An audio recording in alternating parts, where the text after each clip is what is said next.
या बातमीचे प्रायोजक आहेत ओंकार प्लास्टिक इंडस्ट्रीज। शेती उपयोगी साहित्य, शेती संबंधी साहित्य आणि इतर साहित्य होलसेल दरात मिळण्याचे जुन्नर तालुक्यातील एकमेव ठिकाण।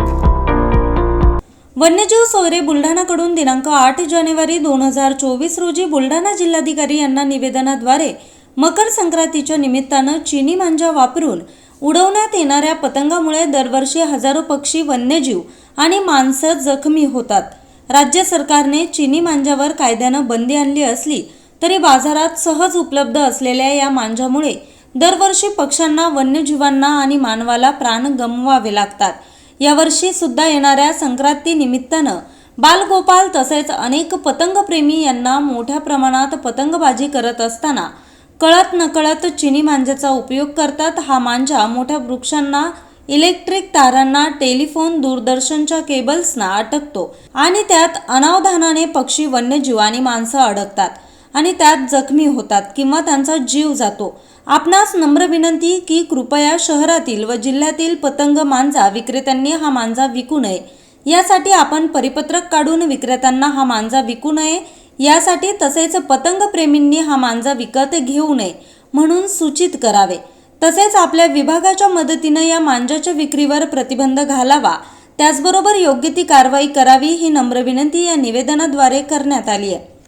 निवासी उपजिल्हाधिकारी थोरात यांनी वन्यजीव सोयरे प्रकाश काका डब्बे, श्याम राजपूत, गणेश श्रीवास्तव, लक्ष्मण चुकेवार, संतोष जाधव, अक्षय महाराज तायडे, प्रशांत राऊत, किरण देशपांडे, धनंजय वाघ आणि नितीन श्रीवास्तव यांच्याकडून निवेदन स्वीकारले आहे।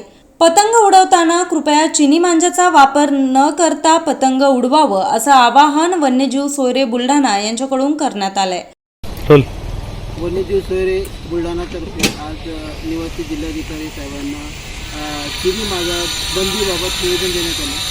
दरवर्षी चिनी मांजामुळे हजारो पक्षी, जनावरं आणि माणसांना गळा कापून आणि भरपूर प्रकारे अपघात होऊन जखमी होतात। त्या मांजाच्या विरोधात आम्ही वन्यजीव सोयरेतर्फे 2016 पासून आजपर्यंत 9 वर्षापासून कंटिन्यू निवेदन देत आलेले आहे। त्यावर कारवाई होत आहे। तरी या मांजा विक्रीच्या लोकांना कठोर ते कठोर कारवाई करून त्यांना ते विक्रीस बंदी आणावी आणि त्यांना प्रतिबंध लागावा या हेतूने वन्यजीव सोयऱ्यांनी आज पुन्हा एक निवेदन दिलेलं आहे आणि हे निवेदन लवकरात लवकर सरकारने पूर्ण करावं एवढं बोलतो। ब्युरो रिपोर्ट, आज 24 तास, बुलढाणा।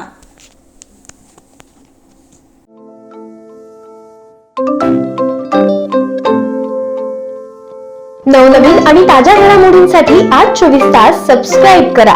त्याचबरोबर बेल आयकॉनवर क्लिक करा आणि मिळवा आमच्या बातम्यांच्या नोटिफिकेशन्स। तसेच आज 24 तासची प्रत्येक बातमी आपल्याला कशी वाटली हे कळवा, लाईक करून, कमेंट करून आणि आमच्या बातम्या शेअर सुद्धा करा।